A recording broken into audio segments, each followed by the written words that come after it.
Hi, everyone. My name is Mary Tamborski. I am a licensed marriage and family therapist. I am a positive discipline parent trainer and coach, and I have had the opportunity of working with many of the parents with Team Horner, and it has been such a privilege. And there's nothing more rewarding than when you work with a parent who's really struggling and having a lot of the different challenges that we're all experiencing. And then I get to share some of the different positive discipline tools and how to use those tools to invite more connection and correction, and also cooperation from your children. So the tools that I'm referring to are in a deck like this, and we have over 52 today. I'm going to talk about several different tools, but in a way that isn't overwhelming. And all these tools also are in our parenting toolbook, which we have taken the tools and shared our experiences with, for me, it was my young children, and for my brother, who was a co-author, he shared his experiences with his teenage children, and then we have different success stories from all over the world. But today, I'm going to be talking to you about some of the real challenges that we're all experiencing with the COVID-19 pandemic, and especially what it's doing to our kiddos, and looking forward in the future, how they are going to be starting school, and the hesitation, the stress, the anxiety, the doubt, the uncertainty, all of that we're experiencing as parents, because we know it was not easy. Can I get an amen for all of you that experienced the discouragement and challenges when immediately faced with homeschooling your children or online learning, and then also trying to work? And there's a lot that was happening emotionally for our children and for us, but for them, as you, I'm sure, have heard from them, they were missing their friends, they're missing their teachers, they're missing the routine that they thrive on, because we are creatures of habit. We're human beings, and we really thrive on those habits. So when we're faced with this disruption and these new routines and a lot of unknown, it invited a lot of challenges for parents. And some of the different challenges that I've heard from different parents that I work with, also including myself, the same challenges I'm experiencing, was, the kids that were really resistant, that didn't even want to sit down and even attend a Zoom session, let alone be self-motivated to do their own work online and get their jobs done. Because really, parents, who has time to not only figure out all the different platforms that your kids are using and how they were even getting their assignments, but then to make sure that they were doing them, staying motivated, handing them in on time, and doing the work that they needed to do. So if you're working full-time or even part-time, homeschooling or being a teacher / parent is not easy, and it's really time consuming. So what we really want to do is get our children involved and motivated to do the work that they need to do with hopefully the best attitude that we can help them have. And we can do that through different encouragement and some other tools that I'm going to talk about, but mostly for them to come up with a plan and then to follow through with that plan. So how do we do that? I'm going to just open up a little presentation here and go through this with you, and then this will help you understand the different tools that I'm talking about and how to actually apply them with your children.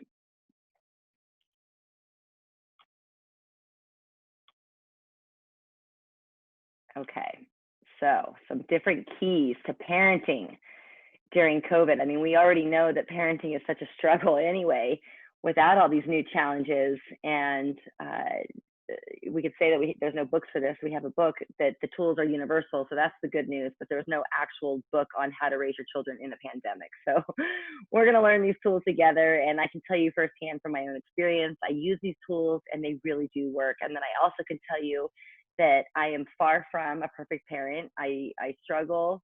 The struggle is real, and there's no such thing as a perfect child. So when we find ourselves faced with these different challenges or power struggles that I'm sure you're getting into with your children, we have to focus on different solutions. So we have more than 52 different tools, and that can actually be really overwhelming for some parents, because when I'm introducing these tools in the beginning, they're thinking, well, which tool do I use for which challenge?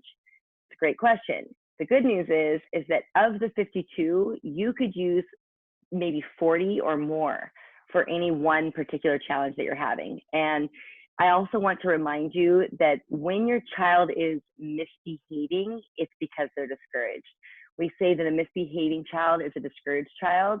This also goes for adults. A misbehaving adult or parent is a discouraged parent. How many of you felt like you had some misbehavior in the last few months? And so then I work with these parents. I say, but I've been trying everything and nothing seems to work. And so I ask them the question, what have you tried? Some of the different things that they've tried is they've tried yelling, lecturing, scolding.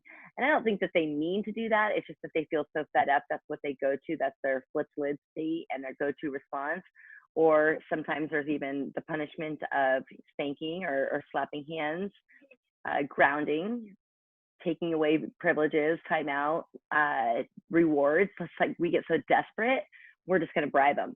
We're going to say, okay, you do this, you get to go on your video games or play Fortnite or have ice cream for dinner, whatever it is, just do your work. Or my favorite, I've told you 1,000 times. And so I always ask parents, if you had to tell your child more than twice, who's the one that's not really good at listening? And more than 2 times is too many. So 1,000 times is something's not working and we need to try something new. So, and then there's always my favorite of bawling them out and bailing them out. That's where we lecture them, scold them, threaten them, and then minutes later, we're bailing them out, doing whatever we can to save them and rescue them so that they don't have to experience the consequences of their own actions. And parents, that's not easy. That's actually a tool, natural consequences, and it's probably one of the hardest ones to actually practice, because when our children are struggling or what we think is suffering, it's more painful for us than it is for them. And when we punish our children, it is going to invite one or all of the 4 R's of punishment. And this, I want you to think about that as I go through these, because this is not just children, this is human beings. So if you were being punished as an adult and threatened or being told that something's gonna be taken away from you, what are some of the different things that you might be feeling? First, there's rebellion. And when we threaten our children or we yell at them, punish them, what they are thinking is they can't make me and I'm just going to do what I want. So you're going to invite that rebellion. Or there's the revenge. I'll get even with you and hurt you back, even if it hurts me or my future. And I see this a lot with children. It's the power struggle that's like, they really don't care about this school. They really think that this, I'll just say it, sucks. And because they see the desperation of that panicked energy or feel that panicked energy from you, it again invites that revenge cycle. Or resentment. That's a deep-seated emotion that is not helpful or healthy. And so they might do their work, but they're just going to feel resentful towards you or towards their teacher and toward this entire situation. And then if they, the other R, the final R, is for them to retreat. And this is where they feel and struggle with the low self-esteem, or they think that I must be a bad person, or they might just get sneaky and they won't get caught. But we don't want to invite any of these 4 R's. And what we really want to do is help our children to be problem solvers and to focus on the solution and to know that this is a situation that none of us can avoid, but we're going to do our very best to keep finding the solution and focusing on problem solving. So when parents are punishing or threatening or just completely losing it, I think of this quote that's from my mother, who I've been hearing this my whole life, and it just makes so much sense. So I'm going to read it to you. Where did we ever get the crazy idea that in order to make children do better, we have to make them feel worse first? And this is when that child, that misbehaving child, that is that discouraged child, and then we think lecturing them and telling them and threatening them is going to help motivate them, but actually just makes them feel worse. And so we have to remember, when we go into our prefrontal cortex, so you remember the brain in the palm of the hand, when we are in our rational brain, we feel better. And when we feel better, we do better. And this goes to the science, and now that there's actual research and data that proves this, that you have to reach the heart before you can reach the head. And so this goes with the tool that we have about connection before correction. So again, as many times as we want to teach our children, we have to make sure that they're in the heart space, the rational space in their mind, and us too. And that's really hard for parents. And I'll talk a little bit later about what we need to do to make sure we show up for our children in a way that's calm. And one of the best and most encouraging tools that you can use with your children is just to simply validate their feelings. And again, this is human nature. This is a human response in that we all want to know that what we say matters, that we feel heard, that we feel understood. And sometimes parents, you don't need to fix it. You just need to validate that they're feeling so discouraged, that they're feeling upset, that they miss their friends, they miss their teachers, they miss actually handing in the paperwork. That was my son. He says, I don't like handing everything in on a computer. I want to actually write it and submit it. And I think that there's many people that can appreciate that. So parents, allow your children to have their feelings. This is a mistake that we all make because we don't want to see them suffer. So we think we need to talk them out of their feelings, or we want to fix it and rescue. And the most encouraging thing you could do is just let them have their feelings and say, you know, I see that you're really, really upset. This sucks, depending on their age, the word you might want to use. This is terrible. This just doesn't feel good. And then just zip your mouth and have faith that your children are going to figure this out. They're going to work through it. And part of this discouragement, part of this discomfort and feeling upset and disappointed is actually building what we call the disappointment muscles. So it's building resiliency long-term. And this is what really helps me when I see my children suffering, is knowing that it's building that resilience over time. And we want them to know that they're capable, and to actually have that belief that they're capable and that they can survive the ups and downs of life. And so another tool that we can use to really understand our children and where they're coming from is the tool card of asking curiosity questions. And there's two different types of curiosity questions. We have the motivational kind, and they're just that. These are questions that we ask that actually motivate our children to do what we want them to do, but in an encouraging way, not in a manipulative way. And then there's the conversational curiosity questions. And this is when we get to just simply ask our children through a conversation. And the objective is because we're truly curious. We want to know what they're thinking. How is this making them feel? What is it they want to do? And then we're going to help problem solve in some of the questions that we ask through focusing on solutions. And so I just recently sat down with my son, and 13, because I wanted to practice with him and see where he's, where he's at, how he's feeling, because he's supposed to start high school in 3 weeks. And he was able to identify it. And I said, and at first he says, well, I don't know. It's hard, right? You might say something really simple. And I said, well, let's go a little deeper. If you could come up with the top 3 things that are the hardest about this, what are the 3 hardest? And so that just gives them, it's easier when you can break it down, or even top 2, or what's the number 1 thing. And then with that answer, you're going to get more information, which will then lead you to more curiosity questions. But it's really about having them search for the answer and then come up with the learning through their answers and through the experience of what they truly are thinking, how they're feeling, and what they are deciding to do. And so we also want to get our children involved in coming up with those solutions. And again, we can't do any of this problem solving or curiosity questions unless we are connected with our children. So if you are finding yourself in a power struggle because of homework, or because there's too much screen time, because they're not getting enough activities or reading or whatever it is that we want them to be doing, or they're just complaining or they're whining, that's your clue to just put all the objectives aside, put all your what you want them to do as far as homework or learning, just table it. Because I go back to the 2 T's of communication, and that's about timing and tone. And so if your child's upset, that's not the right time. And if they're eye rolling or talking back or huffing and puffing or speaking disrespectfully, that's their tone. And that's your clue, because if you feed into that, then you're going to give them a tone right back. I have, because I'm human. I'm not perfect. And we're responding to the same energy. It's like a mirror. When your children give you that sass, you want to give it right back, or vice versa. You could come to them with a tone, and then you can understand why they're giving you tone right back. And so one of the fastest ways, so I talk about validating feelings. Another really fast and easy tool to help connect with your children is to simply give them a hug. And this is my favorite. And it also goes immediately right back into that prefrontal cortex. There's science and the data now that proves that the chemicals that are released through hugs, through serotonin and oxytocin, actually help us calm down and feel better. And so when we are feeling discouraged, the most encouraging thing you could do to help reconnect is just offer your child a hug, say, I need a hug, and see how fast the energy can change.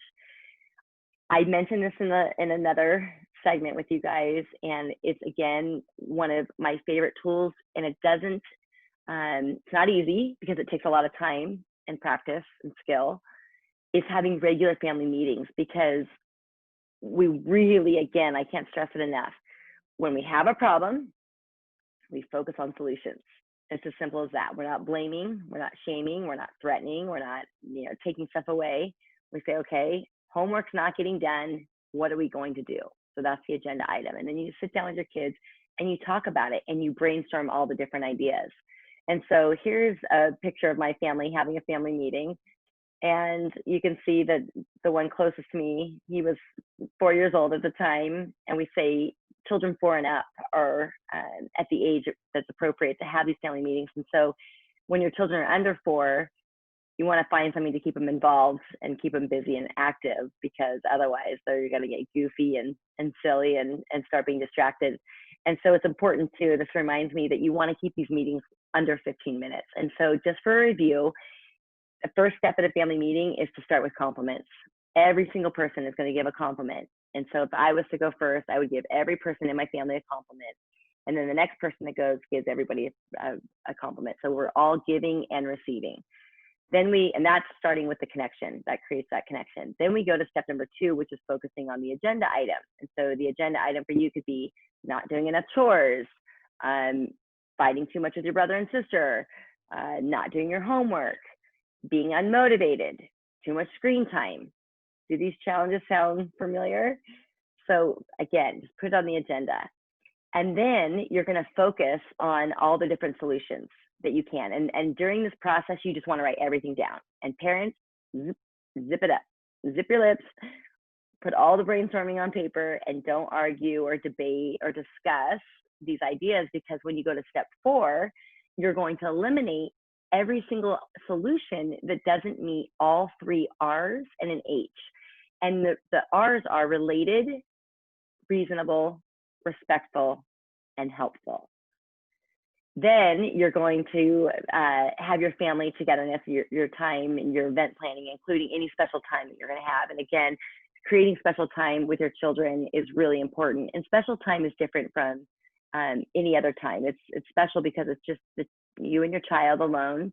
You have an attitude, you're really showing up, everything's off the hook or on the charger, and your attention, you're engaged. So, and then the final step in the family meeting is to have family fun, or to do an activity, have ice cream after dinner, play a quick game of charades, hot and cold, go for a walk, do something to connect. So you're going to start your meeting with connection and you're going to end it with connection.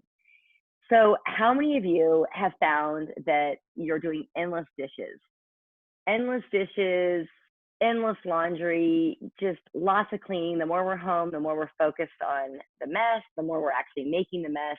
And parents, this is your opportunity to get your children involved, because we really want to help your children develop the social interest and to feel that capability.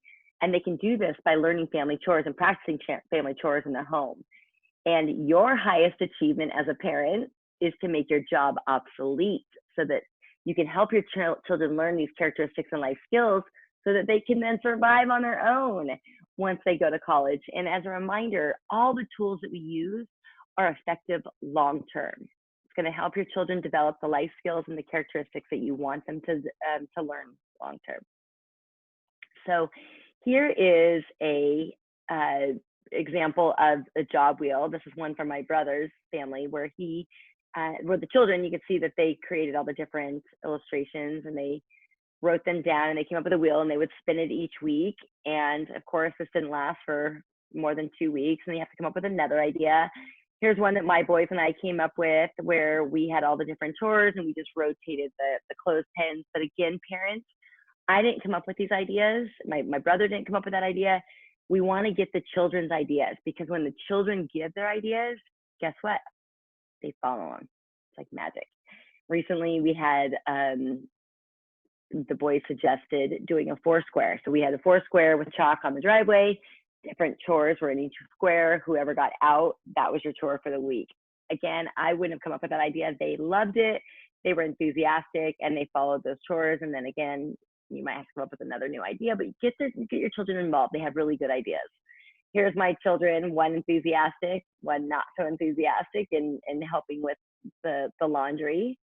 And here they are pulling up the trash cans. You can't even see them because the trash cans are so big and they're so small. But again, we want to develop that belief that they're capable. So here they are pulling them up happy. You see them smiling. They're contributing, building their self-confidence. My middle son, as I was in the yard, he was riding his bike. He wants to be involved. It's that Gemeinschaftsgefühl that I've told you about before, that German word that's hard to write, easier now to say, but not easy in general.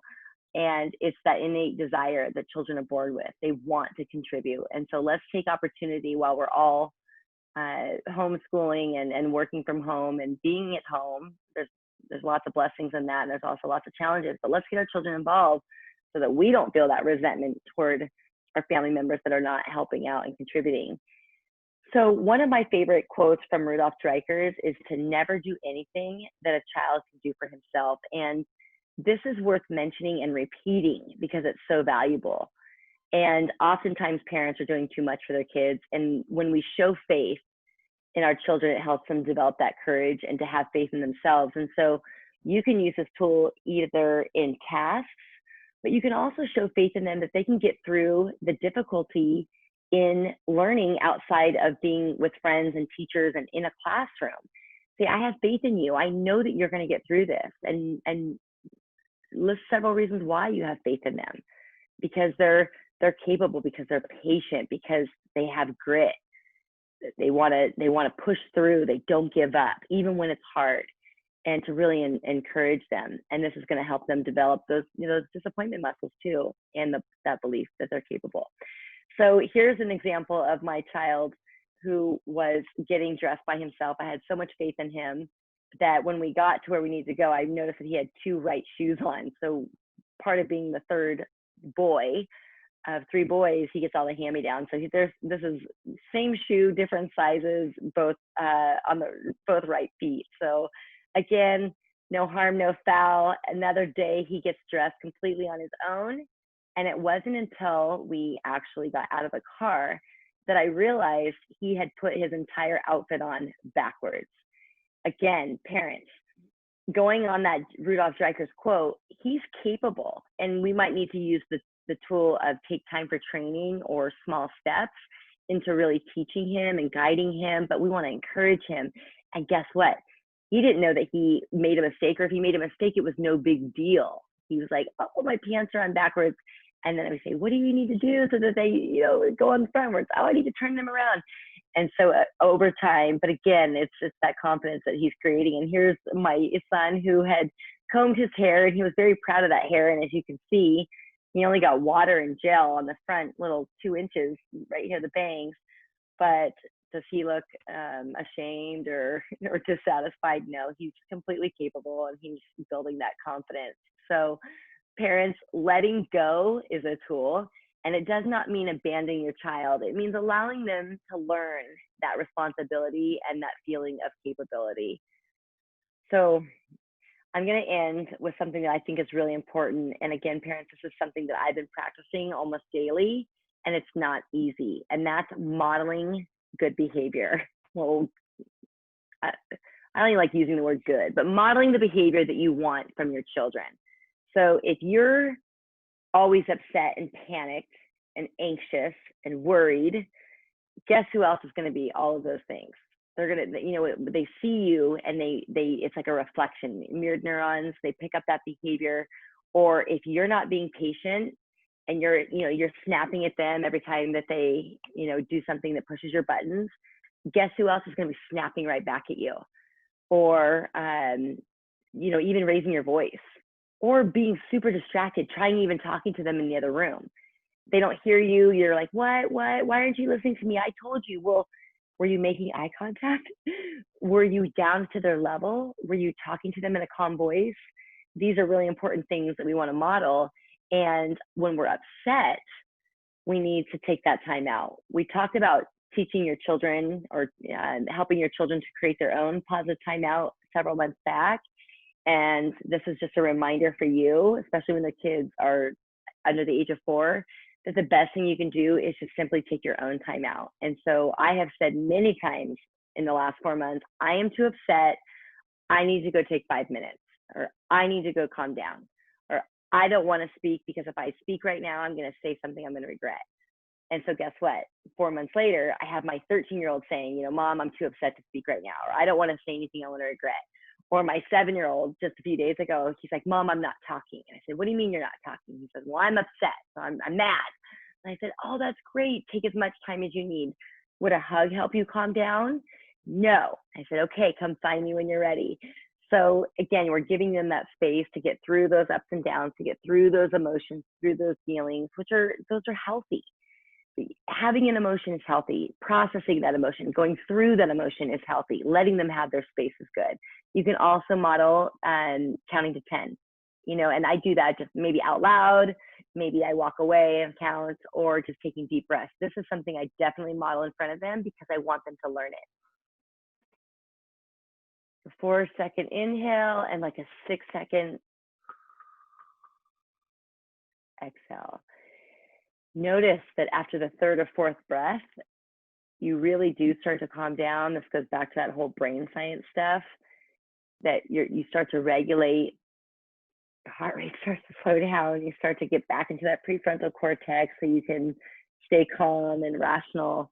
And then, of course, you can focus on solutions, or you can validate their feelings, or, come up with agreements. And then, parents, something I do all the time, step number 4, is apologize when you lose control. How many of you have ever apologized to your children? And what do our children say to us when we say we're sorry? It's okay. Children are so forgiving. Thank goodness, because gosh knows we have lots of opportunities to blow it and make mistakes. But if you apologize to your children, you're modeling for them to take responsibility when they lose it, or when they have the behavior that they're not proud of, they want to apologize for, or take up responsibility, accountability, and you're modeling that for them. So it's not a sign of weakness. I had one friend that say, Mary, when you apologize to your children, doesn't that show them that you're not a good parent? And I said, well, I mean, I do my best to be a good parent. I'm definitely not a perfect parent, but they actually gain more respect for you when you apologize. And she thought it was less respect. And I said, ask your kiddos, when mommy apologizes, do you gain more respect or less respect? And they're going to tell you more respect. If you would like more information about positive discipline, or to read some of the different blogs that I wrote about these different parenting tools, you can go to my website at marytamborski.com. Team Horner has also been extremely generous in offering my coaching services to their employees. And I know many of you are parents. And again, these tools are helpful. You can ask the parents, or I don't know if you would be able to do that. I think we're going to get some testimonies from the parents I've been working with, but they're simple. They're simple, there's principles behind them, and it really does invite your children to connect with you and then therefore cooperate. So the struggle is real. You're not alone. And I'm just going to review some of the different tools just to show you how many of the 52 that we just talked about today, curiosity questions. And the thing about these tools is that they're so simple that you can, just practice one a day, one a week, post it on your refrigerator. It's got simple steps. We talked about jobs and the importance of getting your children involved to build that long-term results of capability, responsibility, having those regular family meetings. This is when they're really learning all of those long-term skills. Avoid pampering. Remember, parents, it's not your job to rescue every time your children feel upset. Let them have their feelings. This is important. Connection before correction. Remember, we can't solve a problem when we're upset. So you can offer hugs. You can validate feelings. Let them have their feelings and just take that time. There's the good old hugs. Routines. This is one that I didn't go into, and I could go over to it really quickly, because creating a routine chart with your children is really important. And I would love it if you could actually, well, instead, I'm just going to go over it with you. So to help your children learn that self-discipline and to get them to follow the routine, you want them to create the chart. So what you do is you ask them, what are all the different things that we have to do to be successful in school? And you write them down. And if it's, tasks. And then you say, okay, now I want you to choose the order in which you're going to do this task. What time of day, what do you need? And then have them create the order or find the order, and then ask them, how would you like to set up your chart? Do you want me to take pictures of you? Do you want to download pictures? Do you want to draw pictures? Again, their idea. And then once they create it, they're going to follow it. And so what we say to parents is let the routine chart be the boss versus you, which is a game changer. And again, you can read more about that on my routine chart blog. I also have a little news clip segment on my homepage where it shows my children actually talking about creating their routine chart. It's less than 5 minutes, and it could be helpful. Eye to eye, parents, stop trying to communicate with your children when they're in the other room or when you're on your phone. Just put the phone down, look in their eyes, have that connection, listen. We always want our children to not interrupt, and guess what? Parents, we interrupt all the time because we want to solve their problems for them. But what we need to do is just really listen.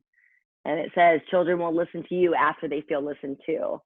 And then focusing on agreements. This is agreements that you come up with together. You have the discussion, the brainstorming. We talked about that in the family meetings. And then, of course, problem solving. So that's a dozen right there that you can use just in this one particular challenge of homeschooling your children or online learning. And it takes practice, and it's about progress and not perfection. So remember, parents, this is a language. I know these tools well. I've been speaking this language my whole life, thankfully for my mother. But the more I practice, each tool, the more fluent I become. And to become fluent, we just need to practice. So I wish you the very best. I'm here for you if you need me. And again, you're not real with this, or you're not alone, but this is going to make us all develop that resiliency. I'm sure we are all feeling more resilient than we ever thought we could be. Enjoy, take care, stay safe, and I hope to share more with you in the future. Until then, bye-bye.